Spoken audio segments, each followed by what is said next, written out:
Local Edition. I'm Brad Pomerance in the San Gabriel Valley today, joined by Stephen Llanusa. He is the Vice President of the Claremont Unified School Board. And I feel as if we've heard this song before, and that song being the high stakes of standardized tests. And I don't mean the ACT, the SAT. We can talk about those another time. I'm talking about these yearly standardized tests. What is the CBEST it was called, or the SBAC? Now it's called the SBAC. Yeah. That's the Common Core test. Tell us about the SBAC and how it's different than what the kids used to be taking. All right, it's the Smarter Balanced Achievement tests, and there are two companies that were able to publish tests that were endorsed by the No Child Left Behind. So there's two companies. Some states are using PARCC, some states are using SBAC. California uses SBAC. Okay. These are computer-administered tests, and what's different about them is that they are adaptive. Which I actually think is pretty inspired. I admit that. Tell us what adaptive means. If a student is getting a lot of questions right, they'll be given harder questions. If a student is struggling, they'll be given easier questions. Although the definition of easier is not necessarily accurate. Explain. I teach 5th grade.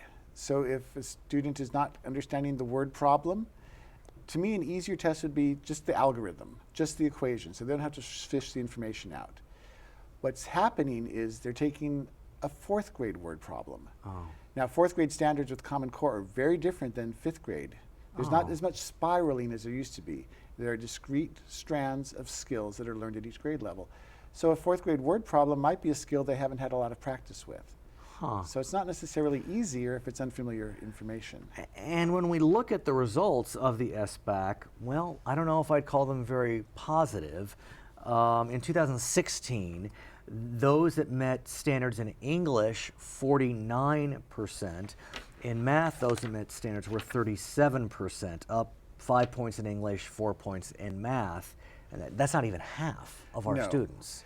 The Common Core curriculum is wonderful. It's rigorous, it's deep, and it does give children a lot of ways to learn information. Okay. The assessment is not as strong as the curriculum because they don't share the assessment with the teachers. Teachers who have a few instances have cheated, have painted all teachers with a brush. That means the standardized companies don't want the teachers to know how the students will be tested. Well, that's a real drawback for the teachers because it's one thing to teach a skill, but it's another thing to have the children know how to demonstrate the skill. Right. Is it going to be a performance task where they have to integrate that skill with 4 other skills? But are you given information at least? Not sample questions is all that teachers are given. And the SBAC is so new, some of the sample questions don't accurately reflect what's on the actual test. You're in Claremont. Yes. Which is a fairly, I hope it's okay I say this, affluent district. And so, for better or for worse, children that attend more affluent districts may, well, I mean, the statistics indicate, do better on these standardized tests. I mean, economically disadvantaged students meeting English standards 35%, in math 23%. So I'm presuming that the Claremont numbers are a bit higher, or am I way off base? Claremont's numbers are good, but we're also a college town with a lot of professors who live in. We have a lot of dedicated parents committed to their children's education. We're also a district of choice, so that parents who are motivated enough to get good education for their children bring their students to Claremont. So we have a lot of things going for us besides our zip code. So are you seeing your scores surpass these fairly low scores? Our scores are above the state average, but they're not what we want them to be. So what do you do? I mean, it's baffling because, look, in the end, standardized testing is a necessary evil, I guess you could say, and the ultimate standardized test, the SAT, the ACT, the BAR, the MCAT, the LSAT, I mean, we're surrounded by standardized tests. The standardized tests aren't necessarily evil in and of themselves. What happens is how are the results used? If you say that this is a bad school because they have bad test scores, that doesn't tell an entire picture. It's a snapshot of an entire school community. This school may not have the resources of other schools. This school may have a higher mobility issue where students are coming in and out. Well, you have the new formula, the color-coded 17 categories, is it? Right. And it's I don't know if I can follow the colors, but it seems that maybe with so many categories, we're getting a more nuanced sense of each school. No? We are getting a more nuanced reading of different groups within the school. And then the overall school color code, it's almost like a threat level with the orange, blue, green. Right. That has to do with more digging deep. So what students are succeeding, what students are not succeeding, what can we do to help the students that are not succeeding, what can we do to support the teachers or the schools? Well, as part of, actually it was simultaneous but not necessarily planned this way. We had Common Core coming in at the same time we had LCFF coming in, Local Control Funding Formula, which is intended to give students that are facing challenges a bit of a bump through additional funding. So is that helping? I can only imagine that it is. In Claremont, we don't have enough of the at-risk students or the categories of foster children, socioeconomic. We don't have enough of those to get the financial bump. I mean, you don't get the concentration grant, but you'll get the per kid grant, correct? Right. So, but that's hard to kind of track per se. It's also going down. Oh, really? Yes, because of the state's financial situation. Well, let's talk about that. A nice segue. I thank you so much, sir, for helping me with that segue. Governor Brown continues to have a soft spot in his heart for K-12, K-14 funding.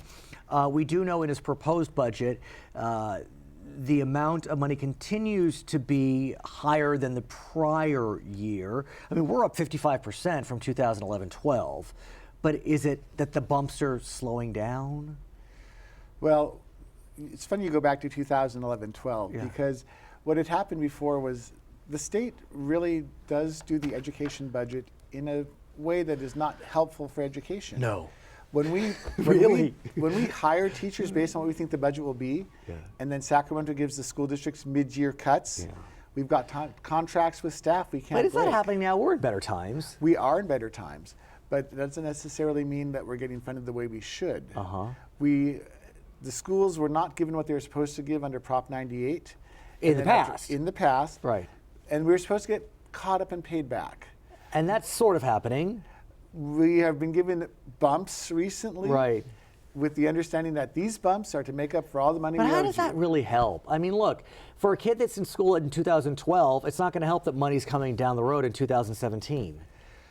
True, but the kids who are here in 2012 might have been first grade, second grade, and they're still in our system. Okay, fair. That's fair. And the first and second graders who are getting access to iPods Right. or iPads or one-to-one technology that their peers didn't in 11-12 will do much better. And so what can you do to continue to advocate for K-12 funding? Because look, while during the restoration of budgetary cuts over the last 2-3 years, K-12 has really been at the top of the list. And other interest groups are saying, enough with K-12 restorations, we need to be restored now. And so that presents challenges. It does, and I have great sympathy for all aspects of society that need to be supported.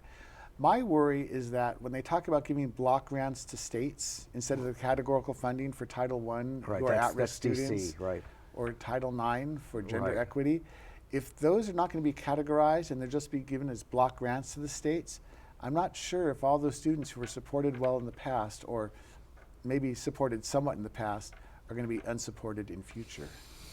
These are interesting times. It's hard to deny. His name is Stephen Llanusa. He is the vice president of the Claremont Unified School Board. My name is Brad Pomerance. We're coming to you from the San Gabriel Valley, and we are so glad you are with us on Local Edition.